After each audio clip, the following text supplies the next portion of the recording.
नमस्कार, जय हिंद साथियों।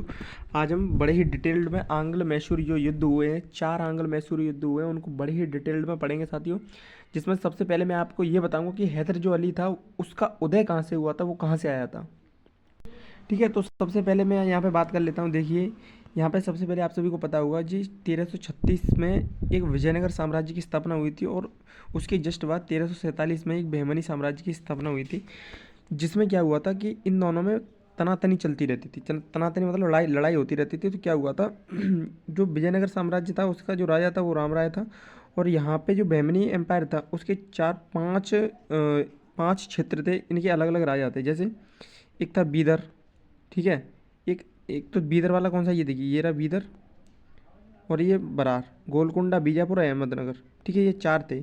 अब ये चार में से जो एक बरार था, चार में से जो बरार था, बरार क्षेत्र ये अलग था। और ये चारों के चारों क्षेत्र मिल करके सीधा विजयनगर पर आक्रमण करते हैं और विजयनगर को हरा देते हैं। और जो विजयनगर का जो राजा है राम राय, वो हार जाता है।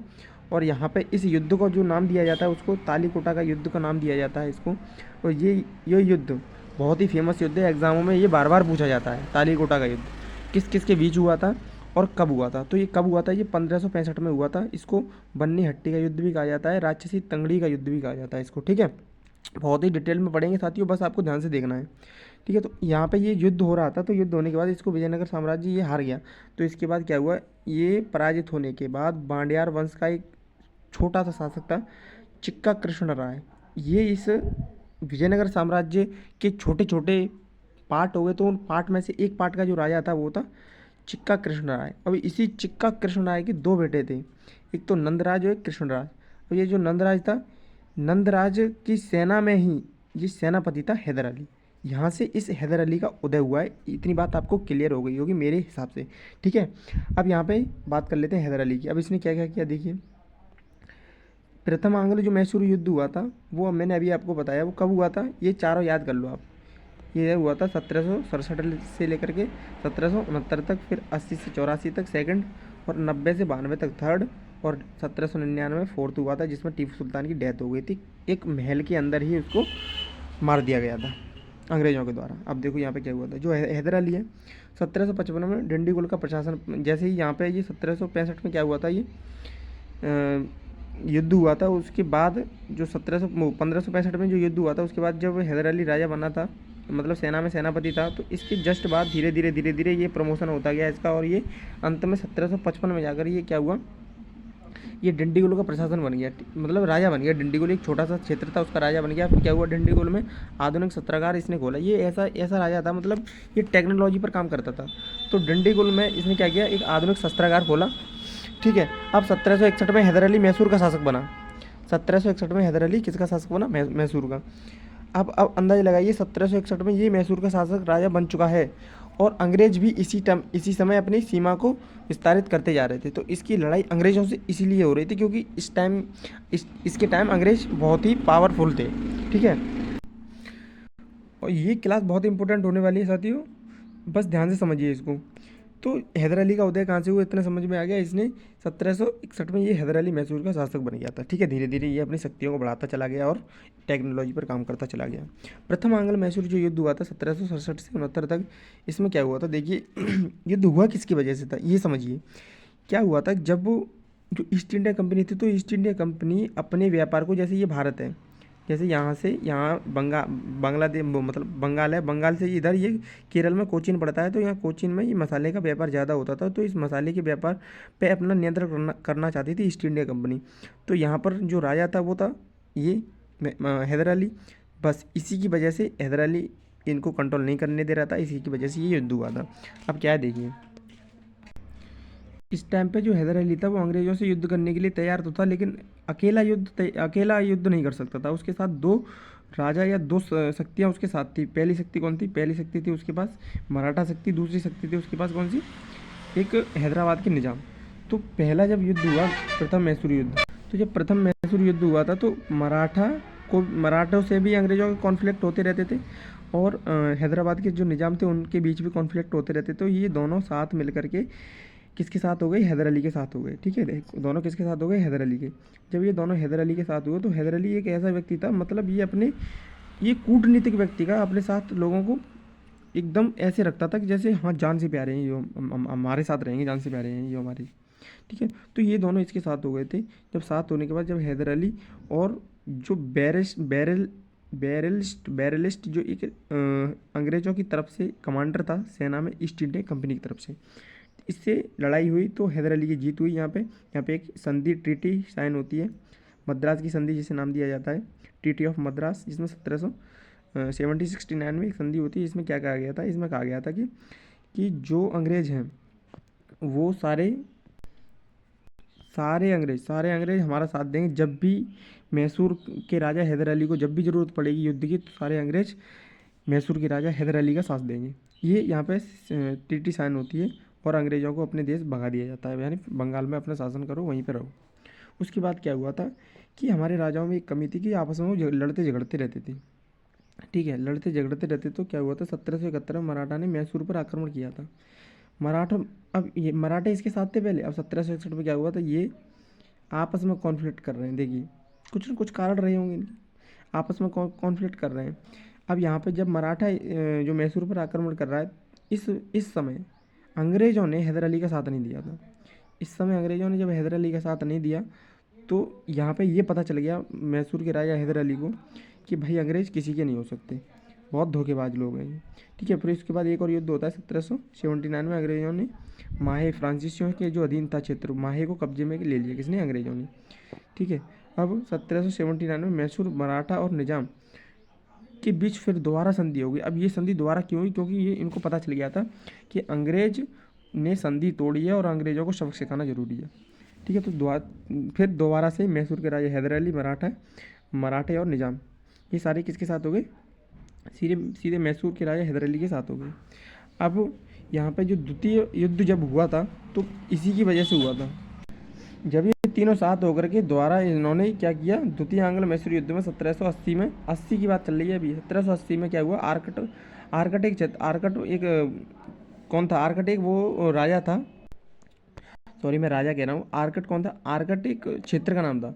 1780 में आर्कट पर हैदर अली ने आक्रमण किया और अंग्रेज जो बैली अंग्रेज था, यानी सेना का कमांडर था बैली, उसको हरा दिया 1780 में। जब इसको हराने के बाद युद्ध चलता रहा, एक साल खिंच गई, दूसरी साल खिंच गई, और 1782 में आकर के 1782 में आकर के क्या हुआ, 1782 में आकर के मराठों ने किसके साथ संधि कर ली, सालबाई की संधि कर ली अंग्रेज़ों के साथ। यहाँ पे ये बहुत बड़ी दिक्कत होगी, क्योंकि मराठा किसके साथ थे अभी तक, मैसूर के राजा हैदर अली के साथ थे। अब ये मराठा किसके साथ हो गए, अंग्रेज़ों के साथ, क्योंकि ये आपस में कॉन्फ्लिक्ट बहुत होते थे इनके। ठीक है, तो ये किसके साथ चले गए, मराठे किसके साथ चले गए, अंग्रेज़ों के साथ। तो यहाँ पे कौन बचा, अकेला हैदर अली बचा, क्योंकि जब मराठे साथ होते तभी हैदराबाद के निज़ाम हैदर अली के साथ होते थे। तो ये यहाँ पे दिक्कत थी। तो मराठे में कौन कौन चले गए थे, सिंधिया और भोसले जो मराठे हुआ करते थे, वो किसके साथ चले गए, सालबाई की संधि के द्वारा अंग्रेज़ों के साथ चले गए। हैदर अली और वीएस आयरकूट, ये पार्टोनोवा का युद्ध कहा जाता है। ये 1782 में ही ओनली हैदर अली ने लड़ा था, जिसमें क्या हुआ था, हैदर अली अकेला पड़ गया था। अकेला पड़ने के बाद इसकी डेथ कर दी गई थी 1782 में। ठीक है, आयरकूट कौन था, ये अंग्रेज कमांडर था इसका, क्योंकि बैली तो मार दिया था, नया भेजा इन्होंने कि बेटा आयरकूट तू जा और इनको सबक सिखा के आ। फिर हैदर अली की यहाँ पर डेथ हो गई। इसका पुत्र था टीपू सुल्तान, जिसने चार्ज लिया, यानी कि टीपू सुल्तान ने कमान संभाली और कमान संभालते हुए कहा कि अब मैं युद्ध लड़ूंगा अंग्रेज़ों से, देखते हैं कैसे ये साले यहाँ से भागते हैं या नहीं भागते। ठीक है, और एक बात और बता दूं आपको, जो टीपू सुल्तान है वो बहुत ही, जैसे कूटनीतिक व्यक्ति हैदर अली था, उस तरीके से ये कूटनीतिक तो था नहीं, लेकिन ये अपने आप में बहुत ही आधुनिक व्यक्ति था। जैसे टेक्नोलॉजी में वो आगे थे, उन्होंने कई राइफल्स बनाई ऐसी जो बहुत ही अंग्रेज़ों से युद्ध करने में सहायता देती थी। इसी प्रकार इस टीपू सुल्तान ने बारूद, बम, गोला, कई सारी मिसाइलों का निर्माण इसने करवाया। ठीक है, उस टाइम पर भी तो वो तोपों के समान थे, तो वो अंग्रेज़ों से लड़ने में बहुत सहायक थे। तो ये इसका मतलब एक प्लस पॉइंट था, किसका, टीपू सुल्तान का। तो सेकंड आंग्ल मैसूर युद्ध की समाप्ति हो गई किसके जरिए, मंगलौर संधि के जरिए 1784 में, क्योंकि यहाँ पे ये पता चल गया था कि कोई फ़ायदा होने वाला नहीं है। इस संधि में क्या हुआ था कि जो अंग्रेज़ थे, जो क्षेत्र पहले अंग्रेज़ों के पास थे, वो अंग्रेज़ों को दे दिए गए। जो हैदर अली के पास थे, वो हैदर अली के बेटे टीपू सुल्तान को दे दिए गए, और यहाँ पे ये संधि कर ली गई। ठीक है, जो यहाँ पे मैंने अभी बात बोली वही लिखी हुई है, एक दूसरे के क्षेत्र एक दूसरे को वापस दे दिए गए। ठीक है, यहाँ पे फिर आता है, ये चलता रहा, फिर तीसरा आंग्ल मैसूर युद्ध हुआ 1790 से लेकर के 92 तक। अब इसमें क्या हुआ था, इसमें समझिए थोड़ा। यहाँ पे एक ये जो भारत दिख रहा है आपको, भारत में यहाँ पे कोचीन है, कोचीन में जो दो द्वीप हैं, उन दो द्वीप को खरीदना चाहता था त्रावणकोर का शासक, जो केरल में पड़ता है। ठीक है, उन दो को कौन खरीदना चाहता था कि त्रावणकोर का एक राजा था, वो खरीदना चाहता था किसको, इन दो द्वीप को। और जो त्रावणकोर का राजा था, उसकी जो घनिष्ठता थी वो ईस्ट इंडिया कंपनी के साथ थी। तो यानी कि जब यहाँ पे ये दो द्वीप खरीद लेता था तो यहाँ पे ईस्ट इंडिया कंपनी का कब्जा हो जाता है एक तरह से। तो ये टीपू सुल्तान नहीं चाहता था। इसी की वजह से त्रावणकोर के राजा से और ईस्ट इंडिया कंपनी से यहाँ पे टीपू सुल्तान का कॉन्फ्लिक्ट होता है, और यहाँ पे जो टीपू सुल्तान है उसकी हार हो जाती है। जो ये युद्ध हुआ था, इसमें क्या हुआ था, ये टीपू सुल्तान की हार हो गई थी। और ये जो कोचीन में जो दो द्वीप थे, त्रावणकोर का राजा था, उसकी जीत हो गई थी। ठीक है, उसकी जीत होने के बाद यहाँ पे जो टीपू सुल्तान था, उसके दो बेटे थे। तो वो दो बेटे पिछली जो संधि हुई थी, पिछली संधि मतलब जो थर्ड बैटल हुआ था पानीपत का, सॉरी आंग्ल मैसूर युद्ध जो थर्ड था, उसमें ही जब ये टीपू सुल्तान हार गया था तो इसको बहुत बड़ा लॉस हुआ था। ये सारा जितने भी रुपए थे वो इसको देने पड़े थे, और इसके दो बेटे थे उनको भी अंग्रेज़ों ने कैद कर लिया था। मतलब बहुत तगड़ा लॉस इस युद्ध में हुआ था, थर्ड बैटल में। इस युद्ध की समाप्ति श्रीरंगपट्टनम की संधि से हुई थी। इस श्रीरंगपट्टनम की संधि में क्या हुआ था, इसको समझिए। श्रीरंगपट्टनम की जो संधि थी, इसमें 50% जो क्षेत्र था वो ईस्ट इंडिया कंपनी को जाएगा, और जो बाकी बचा कुचा क्षेत्र था वो मराठा और निजामों को दे दिया जाएगा। क्योंकि ये मराठा निजाम किसके साथ हो गए थे उस टाइम पे, ये मराठा निजाम ईस्ट इंडिया कंपनी के साथ हो गए थे। क्योंकि जो टीपू सुल्तान था वो दूरदर्शी तो था, लेकिन मतलब कूटनीति नहीं था, अपनी तरफ लोगों को करना नहीं जानता था। वैसे बहुत टेक्नोलॉजी में आगे था, और 3 करोड़ हरजाना इसको इसी युद्ध के बदले में देना पड़ा। और इसके दो बेटे थे, उनको भी इसके दो बेटे भी कैद कर लिए गए थे। ठीक है, इतनी बात कंप्लीट। अब यहाँ पे क्या हुआ था, इसको टीपू सुल्तान को शेर मैसूर कहा जाता है। ठीक है, अब यहाँ पे क्या हुआ था, 1778 में वेलेजली 1778 में क्या हुआ, वेलेजली गवर्नर जनरल बनी लिख दिया है बना।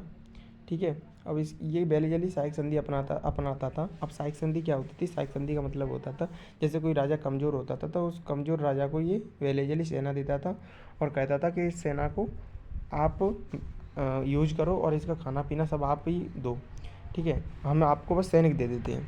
तो क्या होता था, जब उस सेना का ये देखभाल अच्छे से नहीं कर पाते थे, और सेना की मतलब कंडीशन ख़राब होती थी, तो क्या होता था, वेलेजली ये हड़प लेता था उस ज़मीन को, उस राज्य को ही हड़प लेता था। ठीक है, ये थी साइक संधि। तो यही साइक संधि सबसे पहले हैदराबाद के निज़ामों पर इसने अपनाई थी, और ये हैदराबाद के निज़ाम इसी साइक संधि के द्वारा अंग्रेज़ों ने कब्जाए थे। ठीक है, इतनी बात क्लियर। अब यहाँ पे एक बात और समझिए, मैं अभी बताऊँगा इस चीज़ को। यहाँ पे देखिए, जो ईस्ट इंडिया कंपनी थी, तो पहला तो ये हैदराबाद के निज़ाम इस संधि में मतलब एकदम टूट गए थे, और ये संधि में हैदराबाद के निज़ाम सारे बर्बाद हो गए थे इस साइक संधि के द्वारा।